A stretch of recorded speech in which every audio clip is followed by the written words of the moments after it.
Vietnam 2018 Part 1 Bonus Hong Kong in China. I have no idea how Vietnam came to my mind, but it did come to my mind during the summer of 2017. I asked Sneja if she would like us to go there in January, and she immediately said yes. And there we had the deal.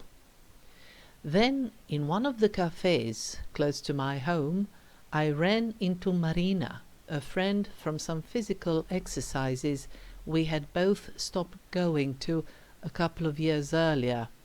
We were really glad to see each other again, exchanged our phone numbers, and soon we met for a coffee.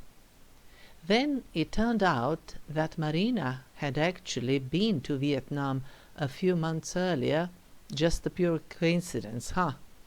So we started talking about along these lines, and it was in fact she who gave me an idea to sort of make a stop in Hong Kong before going to Vietnam. Afterwards, I asked Sneja what she thought about it, justifying the proposal, and she agreed. That's how we decided on the basic route of the journey. We fly from Belgrade to Hong Kong, spend a few days there, then fly to Hanoi, travel around the country for a few weeks, and then return back home from Ho Chi Minh City, formerly known as Saigon, and all of that within a month. As for Hong Kong, many years ago, when I was a little girl, my family's album containing some banknotes came to me. I have no idea who collected that, and perhaps it was the beginning of the interest in amateur numismatics my father developed later. Be as it may, that collection had already had a banknote from Hong Kong. For me, it was the most beautiful banknote I had ever seen. As a child, I enjoyed watching it. And so the time passed, and in summer 2017 it occurred to me to go to Hong Kong, and I remembered that banknote. At the time when it was issued, Hong Kong was a British colony, that is, a territory which the British rented from the Chinese with a provision to return it after 99 years. As the rental period was coming to its end, there was a general hysteria as to what to do about it. But in 1997, Hong Kong was successfully returned to China, although with certain specificities.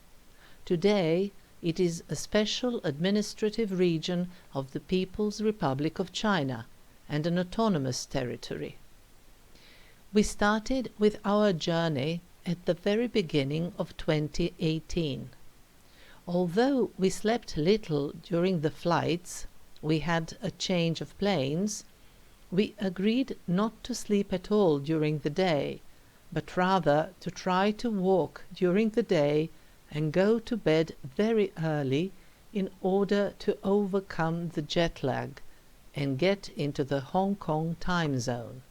There is a 7-hour difference in relation to Belgrade.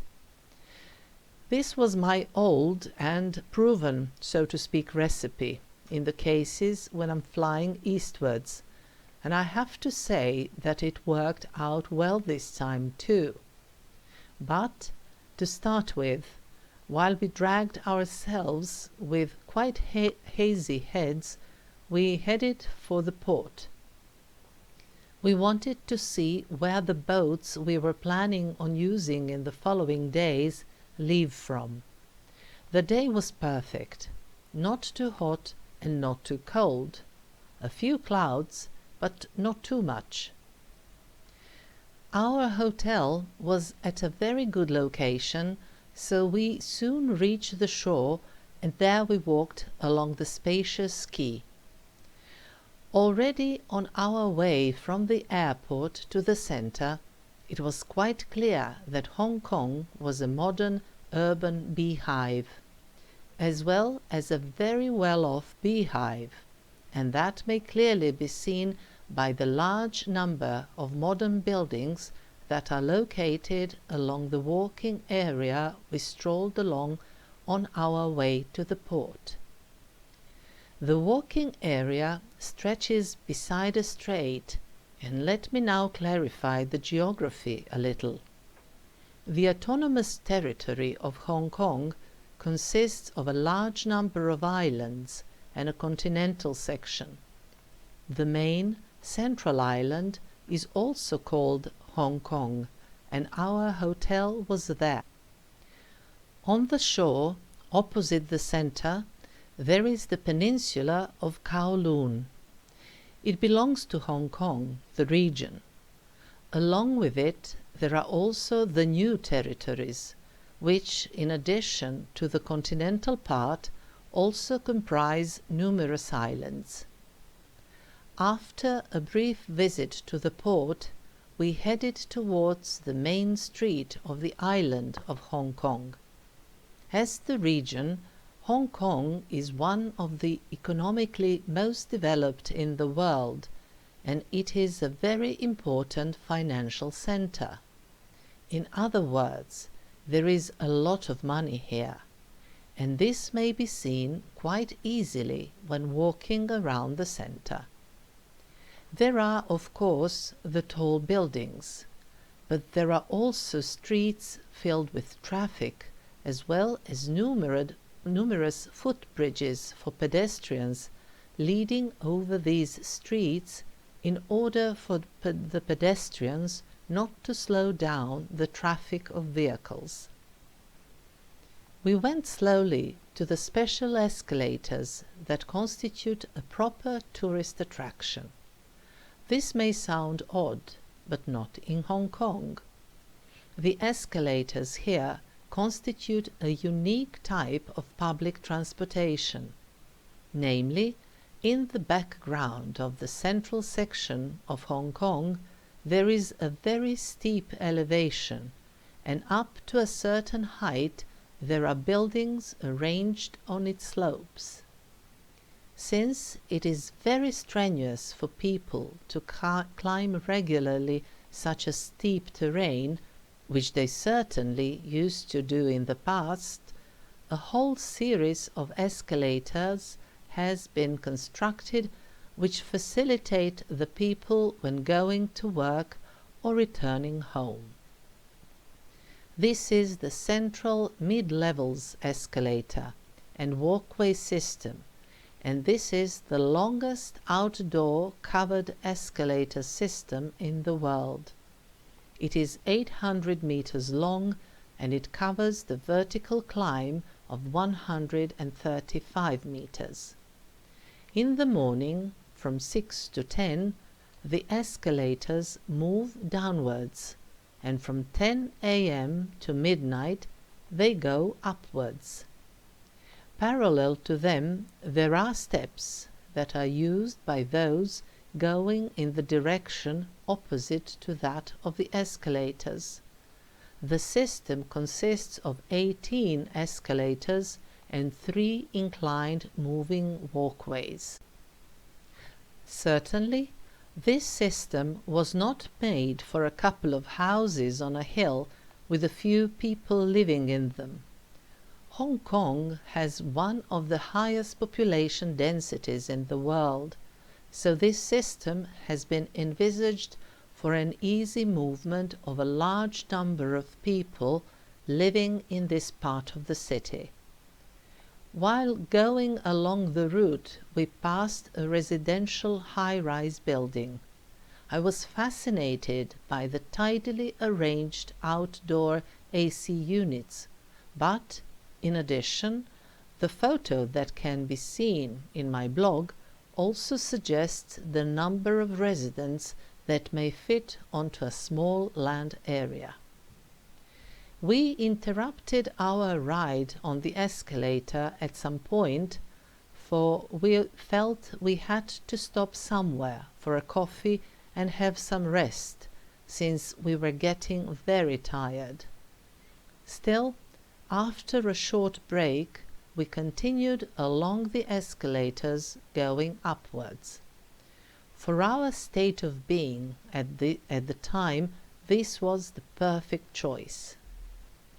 When we reached the end of the escalator system, we saw a sign pointing towards our next destination, and that was a funicular leading to Victoria Peak, or simply the Peak Tram, as the funicular is called.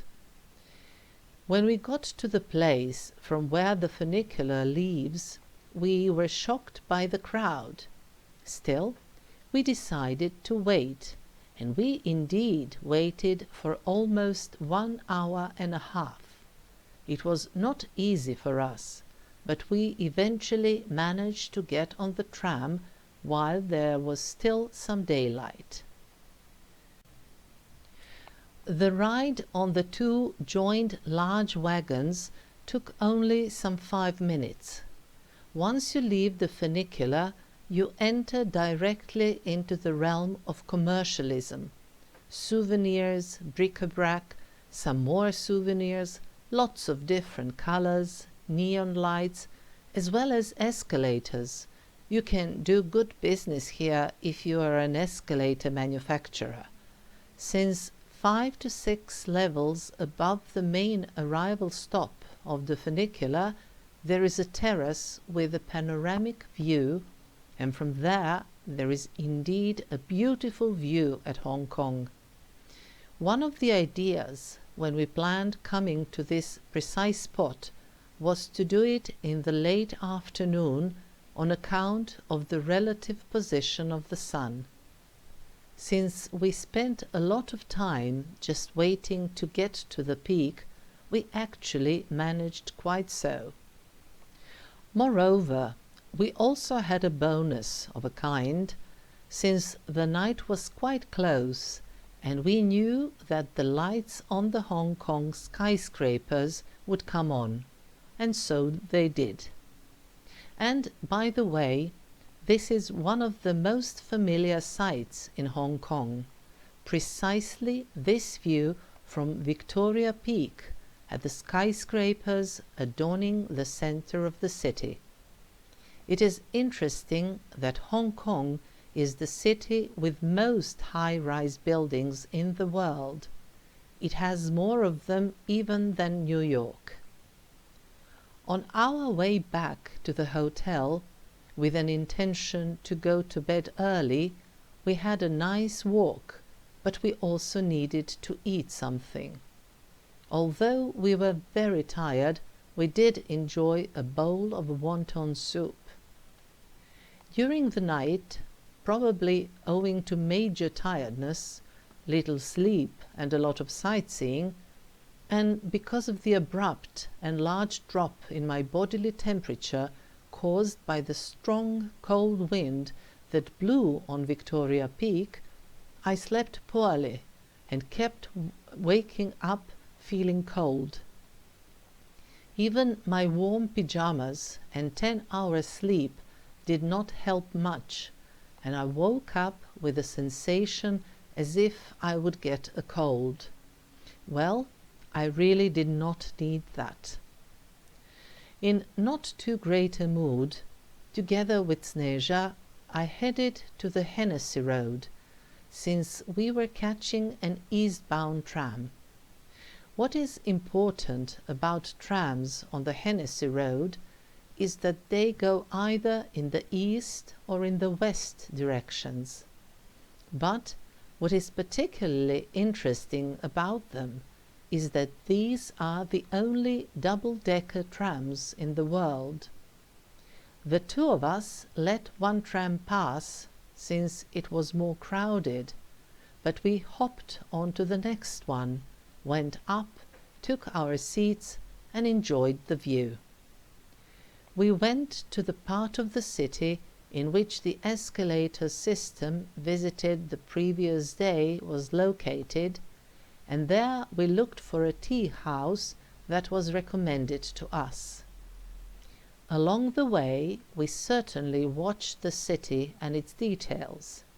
As I've said, Hong Kong is a very wealthy city, full of modern high-rises and dazzling windows of expensive shops and malls, but it is not all like that. In a large number of side streets there are seemingly improvised open markets. Some sell fruits and vegetables, some seals and figurines made of semi-precious stones, and some sell toys, souvenirs, plastic watches, and what not. We soon found the place we were looking for, and although it appeared to be a restaurant, it is actually a tea house which serves food, and not just any food, but dim sum, which is the name of one of the traditional styles of preparing and serving food in the Chinese cuisine. This was the Ling Huang Tea House. It was very crowded inside. We barely managed to find free seats, and we actually shared the table with a family and a couple of other guests. The clients were mostly local people. Everything was in Chinese, but as it turned out, this was not a problem at all. As soon as we sat down, a waiter came and asked us which tea we would like. Since we did not understand much, we opted for a simple solution, and that was jasmine tea. Then he brought chopsticks, a teapot, and teacups, as well as a piece of paper with a printed table with different fields. Then we observed what other people were doing, and we did the same. As for the food, there were no problems there at all. In order to get the food, one needs to take the piece of paper and go to one of the women that bring different dishes on food carts. Bamboo steamers with the same type of dish are stacked one on top of the other, and each food cart is used for several dishes. You see what is being offered, then you show to the woman which dish you want, she puts it on a plate, hands it over to you, and stamps the relevant field on your piece of paper, and then you go back to your seat and eat what you have just taken. Still, it is not enough to go to the food cart just once. It is too little food, and it is a pity not to try different dishes. So I kept going there a few times, peering into the dish bowls and choosing what caught my eye. And I was quite successful, except for one dish which was just okay. All other were fantastic. But what we actually ate, I have no idea.